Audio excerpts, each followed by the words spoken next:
அனைவருக்குமே வணக்கம். சற்று முன் கிடைத்திருக்கக்கூடிய ஒரு மிக மிக முக்கியமான செய்தி ஒன்று வெளியாகி உள்ளது.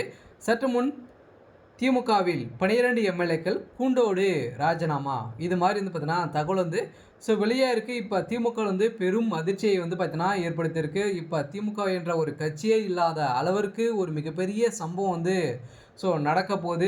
திமுகல இருக்கக்கூடிய முக்கிய அமைச்சர்கள்லாம் கைது செய்யப்பட போறாங்க. யாரெல்லாம் பார்த்தீங்கன்னா, ஊழல் செஞ்சிருக்காங்களோ அவர்கள் அனைவருமே விடமாட்டோம் அப்படின்றத பார்த்தீங்கன்னா, விஜய் அவர்கள் எந்த ஒரு நிகழ்ச்சியில பேசினாலுமே அவர் மாஸ் காட்டுறாரு.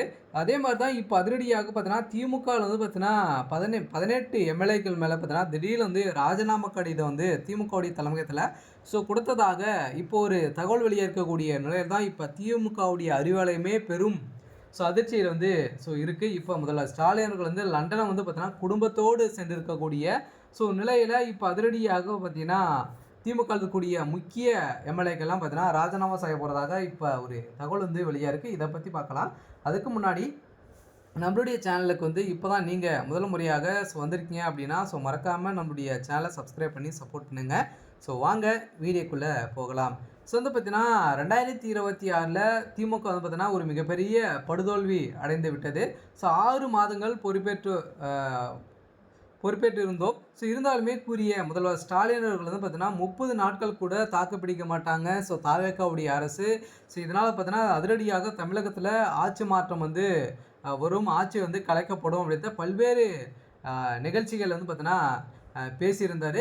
இதெல்லாம் யாருக்குமே புரியாத நிலையில இப்ப அதிரடியாக பார்த்தீங்கன்னா, தமிழகத்துல வரலாற்றிலேயே முதல் முறையாக திமுக நடத்திய ஒரு மிகப்பெரிய குதிரை பேரம் நடந்திருக்கு. இது அ ஒரு அதிர்ச்சியே பார்த்தீங்கன்னா, அரசியல்லேயே ஒரு மிகப்பெரிய எதிர்பார்ப்பை நடந்திருக்கு. இதுல பார்த்தீங்கன்னா, இப்போ ஒரு 180 கோடிக்கு மேல பார்த்தீங்கன்னா, ஒரு மிகப்பெரிய பேரம் நடந்திருக்கு. தவக்கூடிய ஆட்சியில இருக்கக்கூடிய ஆட்சியில எம்எல்ஏக்கள் இருக்கக்கூடிய அவர்களுக்கு பார்த்தீங்கன்னா, அ ஒரு மிகப்பெரிய பேரம் நடந்திருக்கு. இதுல செந்தில் பாலாஜி அவர்கள் கரூர் கும்பல்ல பார்த்தீங்கன்னா, காவல்துறையினர் பார்த்தீங்கன்னா வசமாக சிக்கியுள்ளாரு.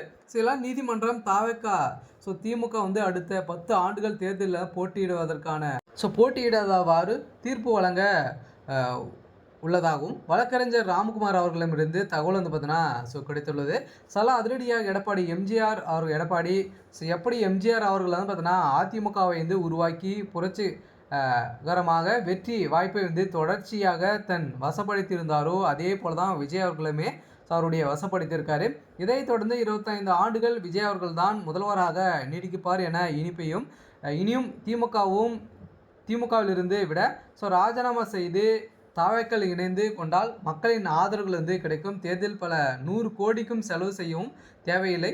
மக்களுக்கு முழுமையான ஆட்சியை கொடுத்தாலே போதும். மக்கள் அனைவருமே நம்பி ஓட்டு போடுவாங்க அப்படின்ற நம்பிக்கையோடு பார்த்தீங்கன்னா, திமுகவில் இருக்கக்கூடிய நல்ல அமைச்சர்கள் எம்எல்ஏக்கள்லாம் பார்த்தீங்கன்னா தாவேக்களை இணைய போகிறதாக இப்போ ஒரு தகவல் கிடைத்திருக்கக்கூடிய நிலையில் தான் இப்போ அதிரடியாக ஸ்டாலின் அவர்கள் குடும்பமே லண்டனுக்கு பெற்றிருந்த நிலையில் இப்போ 20 நாட்களுக்கு மேலாக பார்த்தீங்கன்னா அதிரடியாக பார்த்தீங்கன்னா 15 எம்எல்ஏக்கள் பார்த்தீங்கன்னா அதிரடியாக ராஜினாமா செய்திருக்காங்க. 15 எம்எல்ஏக்கள் தாவேக்கள் இணையதாகவும் தனது எம்எல்ஏ பதவியை ராஜினாமா செய்திருக்கிறதாகவும் சரியான நேரம்தான் என்று அவர்கள் பார்த்தீங்கன்னா இப்போ ஸ்டாலின் இல்லாத நேரத்தில் இது மாதிரி சம்பவங்கள் நடக்க போகுது அப்படின்ற ஒரு தகவல் கிடைத்திருக்கு. சரி, ஓகே. இன்னைக்கான அப்டேட் இதுதான். மறக்காமல் நம்முடைய சேனலை சப்ஸ்கிரைப் பண்ணி சப்போர்ட் பண்ணுங்கள். தேங்க்யூ.